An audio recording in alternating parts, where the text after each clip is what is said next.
welcome to your PTE Plus all-in-one course online lessons. Now today's class is the Part 2 introduction of PTE Listening, and we will be focusing on how to increase your effectiveness when preparing for the listening section of your exam. And we'll start by covering some of the key knowledge that you must be clear about. And the first one is knowing how many marks each question type in listening is worth. So in the Part 1 introduction, you would have seen that there are these 8 listening question types. And for each of these, this is the number of questions you will face in the exam. Basically, for most of them, you will face about 2 to 3 of each question type, except for write from dictation, where you may get 3 or 4 of them. Then each of these questions are worth a different number of marks. So you can see here that summarize spoken text and write from dictation are worth the most number of marks each, followed by highlight incorrect words and fill in the blanks. And the rest are worth a lot less. So similarly with the total number of marks that they are worth, write from dictation and summarize spoken text are worth the most number of marks in total. Now, another thing we stress a lot about the PTE examination is the cross-module scoring and contributions and impacts. So your listening question types are not the only ones that add to your final listening score.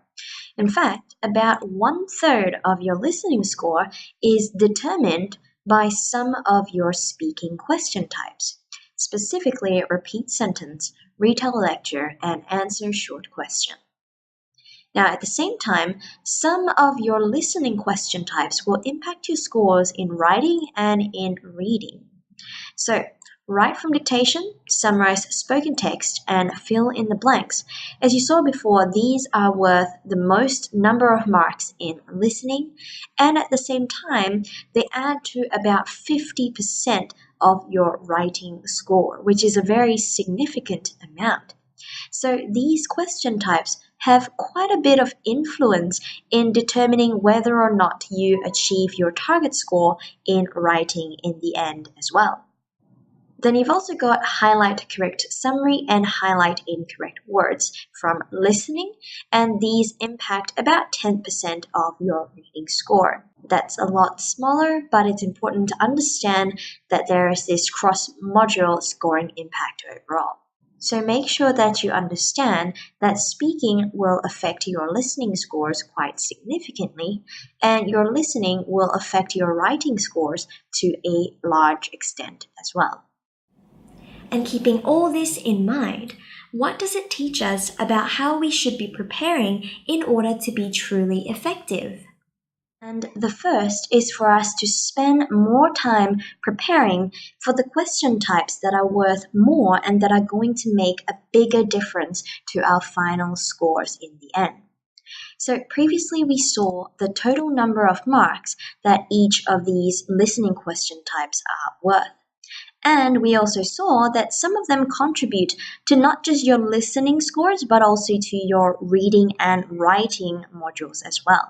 So this gives us an idea of their level of importance. And so the two most important question types are summarize spoken text and write from dictation, because they are worth the most number of marks and the biggest proportion of marks, and they also significantly contribute to your writing scores.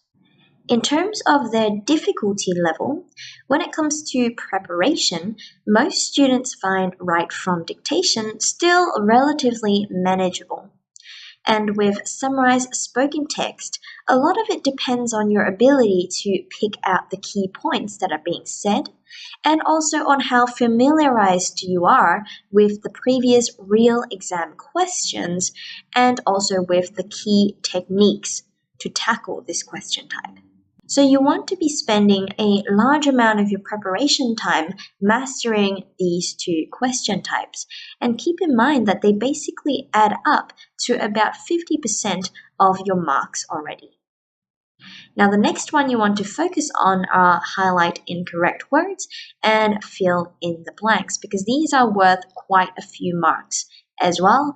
And again, they contribute to 2 modules. Now you'll also see that the third most important question type is highlight correct summary because it contributes to listening and your reading scores. And then the remaining question types are worth fewer marks and also contribute only to your listening section. Not only that, this also guides our time allocation in the exam itself. Because if you remember from the Part 1 introduction, you saw that the listening part of the exam is split into 2 sections. And for the first section of summarized spoken text, you get 1 timer of 10 minutes per question, which means that you need to know how to manage that 10 minutes appropriately. And then for the second section, you get 1 timer of about 23 to 28 minutes for all the remaining 7 question types. So for this section, you'll need to manage your time strategically as well because you want to make sure that you have an appropriate amount of time for the more important question types, especially right from dictation at the end. So in our lessons, we'll not only go through the detailed techniques that has helped thousands of our students tackle the listening section of the exam, we'll also give you the strategies on handling the exam and managing your time. So for example, for summarized spoken text, where you get 10 minutes per question, we'll run you through how you should be splitting up that 10 minutes and using it most effectively. Then also for the remaining 7 question types, because you get 1 single timer for it, we'll recommend a rough gauge of the amount of time you should be allocating to each of them and how you should be keeping track of your time in the exam, including being strategic so that you leave enough time for right from dictation at the end, because it is the most important question type and it's going to affect your scores significantly more compared to other question types. Not only that, we continuously do significant research into the exam and the questions that come up. So in our lessons, we'll share with you which question types are more likely to have the questions repeat themselves, and therefore how much time you should be spending on revising real exam questions and getting very familiar with them, and how effective that would be. And for our students, you'll be able to access real exam questions both offline and online. For offline, you can download a PDF with over 2,700 real exam questions together with the sample answers, so you can familiarize and practice with them offline. Now, we strongly recommend that you practice with them online in the course as well, because it has even greater benefits from machine scoring and feedback. So you can select to do just the real exam questions and so forth, and they are automatically scored for you.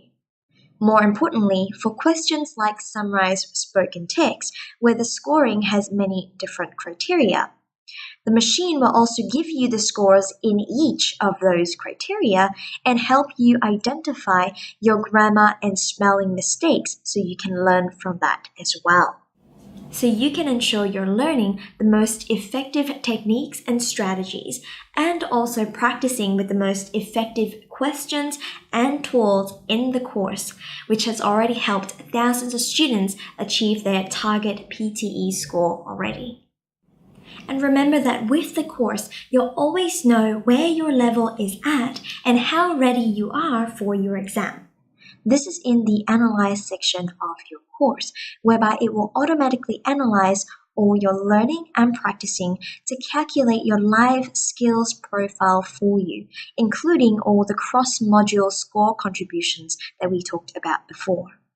So this is going to help you keep track of your performance and assess your readiness to sit the exam.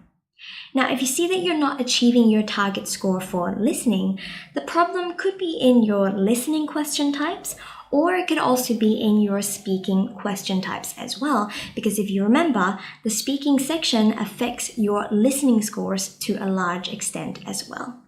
So if you want to know exactly what you need to work on right now, based on your previous performance and based on your current needs, then go to the home section of your all-in-one course. So you'll see your next focus areas.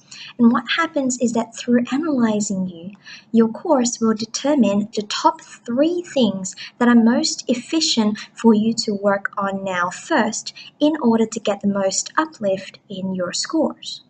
And this actually calculates live as well. So it'll let you know when you've improved enough and what area you should move into next. And it will guide you on your focus areas all the way to your PTE goal. So today we covered the key information you must know about the listening section of the exam and also how you can be most effectively preparing for it by ensuring that you spend more time on the important question types first, both in your preparation and also in the exam itself. Also, learning and practicing with the most effective techniques and strategies using real exam questions. And finally, working on the areas that are most effective in giving you the greatest uplift in your scores.